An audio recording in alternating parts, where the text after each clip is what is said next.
दोस्तों और साथियों, आप इस औरत को देख सकते हो, बड़ी ही खूबसूरत और बड़ी ही कद काठी की अच्छी है। इसके पति को मरे हुए 5 साल हो गए, लेकिन ये फिर भी बच्चे को जन्म देती है। कैसे, ये आप समझ गए होंगे, लेकिन इसके पीछे का जो ट्विस्ट है, और इसने विधवा होने के बाद 9 महीने तक कैसे इस राज को छुपा करके रखा, और फिर ये राज जब 9 महीने से पहले जब इसका पेट फूलना शुरू हुआ तो किस तरह से इसने छुपाया, ये कमाल की बात है। कमाल की बात ये नहीं है कि इसने विधवा होते हुए बच्चे को जन्म दिया, बल्कि कमाल की बात यह है कि इसने उस 9 महीने तक उस बच्चे को छुपाया कैसे। एक नेचुरल बात है, जब किसी औरत के पेट में गर्भ पलता है तो महीने 2 महीने पता नहीं चलता, लेकिन तीसरे चौथे महीने से पेट फूलना शुरू हो जाता है। जब बच्चे का आकार बढ़ना शुरू हो जाता है, धीरे धीरे बच्चा विकसित होना शुरू होता है, तो पेट भी बढ़ना शुरू हो जाता है। जैसे जैसे बच्चे के आकार, जिस्म का आकार बदलना शुरू होता है, वैसे ही वैसे औरत के अंदर बदलाव होना शुरू हो जाते हैं। और एक दिन ये आता है, ये पेट फूल करके घड़ा जैसा हो जाता है, मटके जैसा हो जाता है। कहने में अभद्र है, लेकिन दोस्तों हो जाता है, नहीं हो जाता है, सच्चाई है। तो ऐसा पेट कैसे छुपाया होगा इस औरत?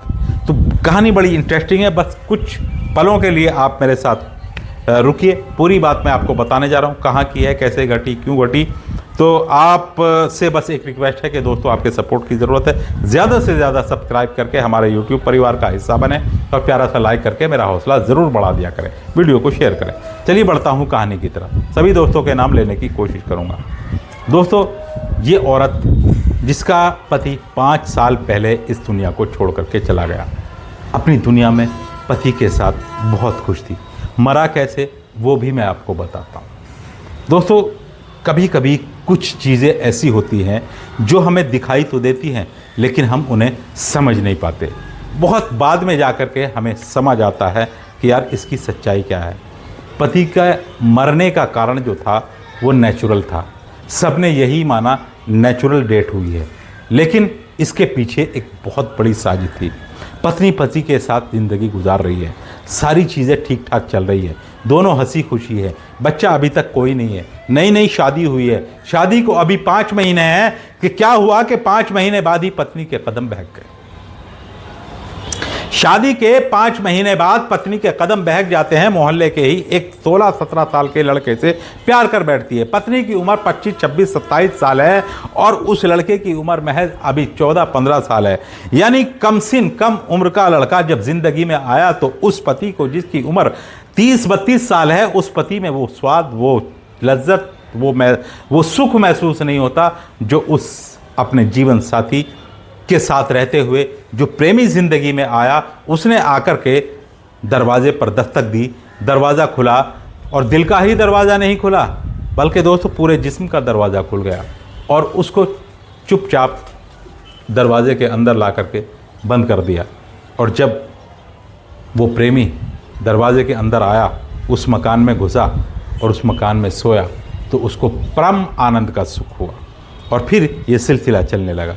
वो पति फीका लगने लगा, जिसके साथ साथ फेरे लिए थे, जिसके साथ साथ मरने की कस्में खाई थी, जीने की कस्में खाई थी, हर सुख दुख में साथ निभाने का वादा किया था, अब वो सारे वादे फीके पड़ गए, वो सारे वादे कहीं पीछे छूट गए, और आगे रह गया, कौन रह गया? प्रेमी। पति पीछे छूट गया। अब इस औरत ने पति से पीछा छुड़ाने के लिए और प्रेमी के साथ जीवन व्यापन करने के लिए क्या किया? पता है, वही किया जो आजकल की पत्नियां कर रही हैं। लेकिन कैसे? ये बड़ी इंटरेस्टिंग बात। ये 5 साल पहले की स्टोरी बता रहा हूं मैं आपको, आज की कहानी ये नहीं है, लेकिन चर्चा में ये आज आई है जब इस विधवा औरत ने एक बच्चे को जन्म दिया, तब जाकर के ये इसका पूरा जो है ना पर्दाफाश होता है। अब क्या होता है, प्रेमी से जो कि अभी कमसिन है, अभी उसको मैच्योर भी नहीं है, अभी उसको दुनिया के बारे में कुछ पता ही नहीं है, लेकिन औरत के स्पर्श ने उसको पागल बना दिया। बस हर वक्त भाभी याद रहती थी, और कुछ थोड़ी, वो भाभी कहता था उसको, और देवर भाभी के ही इस रिश्ते को मोहल्ले पड़ोस के हिसाब से यही चलता है। कोई मोहल्ले में कोई रहता है तो सब भाभी भाभी करते हैं। तो अब जाहिर बात है, उस हिसाब से 1-2 बार इस औरत ने उससे कोई सामान मंगाया, वो सामान लेकर के अंदर आया, बातें हुई, और ये बातें मुलाकात में बदली और कब नाजायज़ ताल्लुकात बन गए दोनों को पता ही नहीं चला। पति फीका लगने लगा तो पति को रास्ते से हटाने के लिए क्या हुआ पता है क्या किया? धीमा पॉइजन दिया, हल्का जहर, वो जहर जो अंदर ही अंदर इंसान को खाया जाता है, जो अंदर ही अंदर इंसान को खोखला कर देता है। कुछ दिन पहले आपने सुना होगा ना कि मुख्तार अंसारी की, जो गैंगस्टर मुख्तार अंसारी था, जेल में बंद था, तो एक खबर आई थी कि मुख्तार अंसारी को धीमा जहर दिया जा रहा है। मुख्तार अंसारी ने भी अपने रिपोर्ट में कहा था कि जी मुझे बचाइए वरना मेरी जान चली जाएगी। तो वो काफ़ी चर्चा में आया था और धीमे जहर के बारे में लोगों को फिर ये एक बहस चली थी, धीमा जहर होता क्या है? जहर तो ऐसा है कि आपने खाया और आपके अंदर जा कर के उसने अपना असर शुरू कर दिया, आपकी अतड़ियाँ काट दी, आपके सारे जिस्म के जो है वो काटने शुरू कर दिए। जहर ने घुल गया आपकी नसों में, जहर, आपकी डेथ हो जाती है। लेकिन धीमा जहर आपको एकदम नहीं मारता है, बल्कि वो सालों में जा कर के मारता है। आपको इस तरह से मारता है कि आदमी बीमार लगेगा, ऐसा लगेगा कि आदमी बीमारी से मरा है, लेकिन वो मरता है धीमे जहर। पत्नी ने अपने प्रेमी को खुश रखने के लिए और ज़िंदगी उसके साथ गुजारने के लिए धीमा जहर उसको देना शुरू कर दिया और लगभग 6, 7, 8 महीने के बाद शादी के वो धीरे धीरे, यानी जब से उसका प्रेमी उसकी ज़िंदगी में आया था और प्रेमी के साथ उसकी अच्छी बॉन्डिंग हुई थी, उसके बाद से उसने पति को रास्ते से हटाने के लिए कि मर्डर भी ना लगे और फिर काम भी उसका हो जाए, तो धीमा जहर देना शुरू कर दिया। और 2, 4, 6 महीने के बाद वो तिल तिल मरता रहा, अपने आप को डॉक्टरों को दिखाता रहा। डॉक्टरों ने भी 5 साल पहले की बात है, कोई ज़्यादा उसकी चेकअप पर, ज़्यादा रिपोर्टों पर उसकी ध्यान नहीं दिया और एक दिन उसकी डेथ हो जाती है, यानी उसका देहांत हो जाता है। देहांत हुआ, घर वालों ने और रिश्तेदारों ने यही सोचा कि बीमारी के चलते मरा। इलाज तो काफ़ी करा रहा था, काफ़ी डॉक्टरों से दवाई ला रहा था, लेकिन कोई फ़ायदा नहीं हुआ और आखिरकार मर गई। पत्नी अपने प्लान में सक्सेस हो चुकी थी और बहुत खुश थी कि किसी को पता नहीं चला। लेकिन वो कहते हैं ना कि सच्चाई भले ही धीरे धीरे चले, लेकिन आखिर में कामयाब कौन होता है? सच्चा इंसान होता है। झूठ हार जाता है। शैतानी फितरतें और शैतानी चालें लाइफ टाइम नहीं चलती है, कुछ दिनों तक चलती है। झूठ बोल करके, गलत काम करके शुरू में आपको महसूस लगेगा कि आपने बहुत कुछ अचीव कर लिया है, बहुत कुछ पा लिया है, लेकिन उसके नुकसान जब आपको, उसके साइड इफ़ेक्ट जब आपको पता लगेंगे ना, तो आप बिलीव नहीं करोगे कि आप अपनी किस्मत पर रहोगे कि मैंने ऐसा क्यों किया। ये मैं आपको समझाने की बात कर रहा हूँ कि आप लाइफ में कभी भी जो है वो झूठ का सहारा ना ले, सच्चाई के साथ चले। होता क्या है, अब ये औरत जो थी अपने प्रेमी के प्यार में इतनी पागल थी, पति को इसने मौत के घाट सुला दिया। सारे रिश्तेदार, सब लोग यही समझे कि बीमारी से उसकी मौत हुई है और उसका अंतिम संस्कार कर दिया गया। ये औरत जो थी अपने ससुराल से मायके आ गई, क्योंकि अभी तो नई शादी थी, कोई बच्चा नहीं था, कुछ नहीं था, किसी तरह का नहीं था। सोचा ससुराल में रहेगी तो फिर क्या होगा, प्रेमी के साथ नहीं मिल पाएगी खुल करके। आते जाते एक ना एक दिन उसका राज खुल ही जाएगा और फिर तमाम बदनामी होगी। मायके गई और मायके जाने के बाद मायके में रहने लगी और फिर प्रेमी से मिलना जुलना शुरू कर दिया। माँ बाप बेखबर, बेचारे माँ बाप तो अपनी बच्ची के भविष्य के बारे में सोचते हैं, परेशान। 1-2 जगह शादी की बातचीत भी चलाई, लेकिन ये औरत अपने आप को सेव कर लेती है। जैसे ही माँ बाप कहीं ना कहीं शादी की बात चलाते, ये किसी ना किसी बहाने से इनकार कर देती और उस शादी से पीछा छुड़ा लेती। लेकिन एक दिन आकर के माँ बाप भी सोचने लगे कि जब इसकी किस्मत में लड़का होगा, कोई ना कोई किसी ना किसी तरीके से भगवान इस तरह के रास्ते खोल देगा कि इसकी शादी हो जाएगी। लेकिन माँ बाप को नहीं पता था कि बेटी का जो प्रेम प्रसंग है वो पति के घर से ही चल रहा है। लेकिन वो कहते हैं ना दोस्तों कि पाप का घड़ा एक ना एक दिन फूटता ज़रूर है। ये सिलसिला प्रेमी के साथ इसका लगातार चलता रहा। ये उसके साथ आँख बिचौली खेलती रही और कहीं ना कहीं उससे ये अपना शारीरिक सुख हासिल करती रही। लेकिन फिर वही शारीरिक सुख इसके लिए जी का जंजाल बन गया जब उस प्रेमी का गर्भ इसके पेट में पलने लगा। अब जब ये गर्भ पलने लगा तो धीरे धीरे बड़ा होता रहा। इसने दवाई खा करके उसको हटाने की भी कोशिश की, लेकिन कुछ अंश ऐसे होते हैं, गर्भ ऐसे होते हैं कि वो बिना सफाई के हटते नहीं हैं। गोलियों से कोई फ़र्क नहीं पड़ता उनके ऊपर। कुछ गर्भ ऐसे होते हैं कि गोलियां खा करके वो निकल जाता है, सफाई हो जाती है, लेकिन बहुत सारी चीज़ें जो है इसमें अलग अलग तरह की औरतों की जो ज़मीन के ऊपर डिपेंड करता है और उस गर्भ के ऊपर डिपेंड करता है कि वो कितना ताकतवर शुक्राणु था जो उस गर्भ में गया कि वो नष्ट नहीं होता है। तो अब इसने शुरू में कोशिश की उसको नष्ट करने की, लेकिन वो नष्ट नहीं हुआ।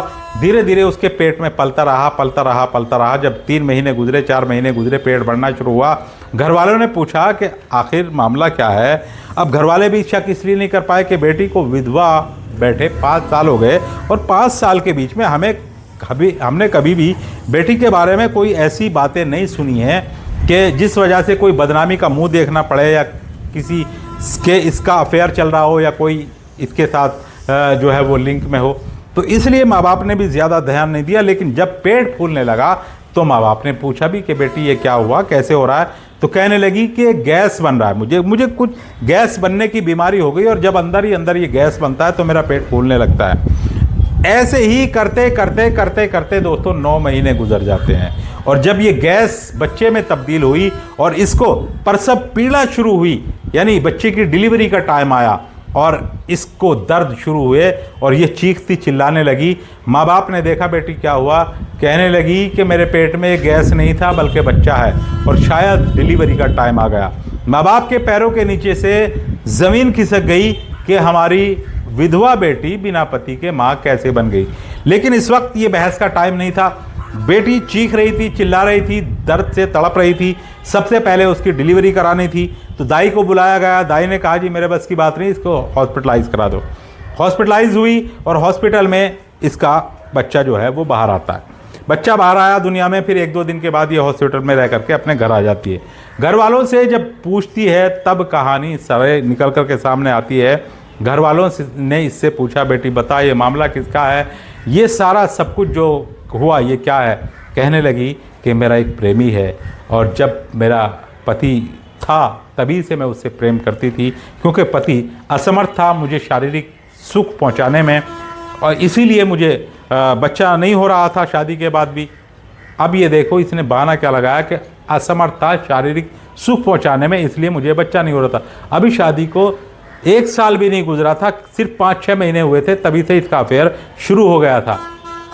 होता क्या है, कुछ औरतें ऐसी हो जाती हैं जिनको शादी के बाद 1-2 दफ़ा 4 दफ़ा में ही गर्भ ठहर जाता है, लेकिन कुछ औरतें ऐसी होती हैं कि बार बार संभोग होने के बाद भी 2-4-6 महीने होने के बाद भी सालों सालों तक बच्चे नहीं होते। ऐसा नहीं है कि वो औरतें गलत होती हैं, यानी कोई उनके अंदर कमी होती है, आदमी के अंदर कमी नहीं होती, बस शुक्राणु जो है सही जगह पर नहीं पहुंच पाता है जिससे कि बच्चा बनना शुरू होता है।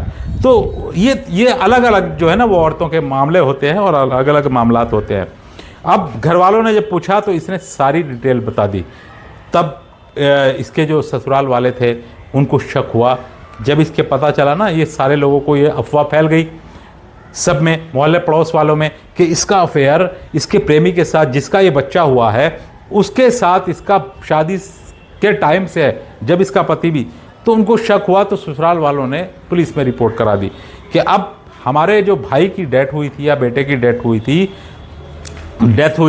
वो जो हुई थी वो नॉर्मल नहीं थी, शायद उसमें पत्नी का कोई हाथ तो नहीं। पुलिस इसमें इन्वॉल्व होती है और जब जांच की गई तो दोस्तों इस औरत ने जो सच्चाई लोगों को बताई उसके सुन करके होश उड़ गए कि ये औरत अपने पति को मारने के लिए इस हद तक और इस तरह भी जा सकती है। औरतें आज के दौर में अपने पतियों का कत्ल करा रही हैं अलग अलग तरीके से, कोई सांप से, कोई ड्रम में पैक करा रही है, कोई टुकड़े करके नदी में बहा रही है, बहुत अलग अलग तरीके से जहर देकर भी मारा जा रहा है। लेकिन क्या होता है, केस खुल जाते हैं और वो सारी औरतें जो है वो जेल की सलाखों के पीछे है। लेकिन इस औरत का जुर्म सामने नहीं आया था, सामने आया तो इस तरीके से आया 5 साल गुजर जाने के बाद भी जो इसने कांड किया था वो खुल करके सबके सामने आ गया। अब ये औरत जेल की सलाखों के पीछे है। तो इस तरह के मामलात और हालात दोस्तों घट रहे हैं। आप सतर्क रहिए, सावधान रहिए और क्राइम से हमेशा बचते रहिए। चलिए अब उन दोस्तों के नाम जो मुझे कमेंट करते हैं, मोहम्मद रऊफ वाइफ नाहिद बानो हैदराबाद से, महराज आलम गोंडा दिल्ली से हैं, और राव मोहम्मद यासीन लाहौर पाकिस्तान से, अब्दुल हादी तकदीर फातमा डॉक्टर अब्दुल समी कुली बाजार कानपुर से, मुनशाद अली पनियाला बिजनौर से, जयपाल त्यागी यूपी बिजनौर से हैं, ओंकार छोटा भाई बख्तवीर पापा जी राजपुरी, दादाजी इकबाल सरदार गांव जोड़कियां जिला श्री गंगानगर हनुमानगढ़ राजस्थान से। चलिए दोस्तों, कल आपको फिर किसी नई स्टोरी मिलूंगा। खुदा हाफिज़, जय हिंद, जय भारत।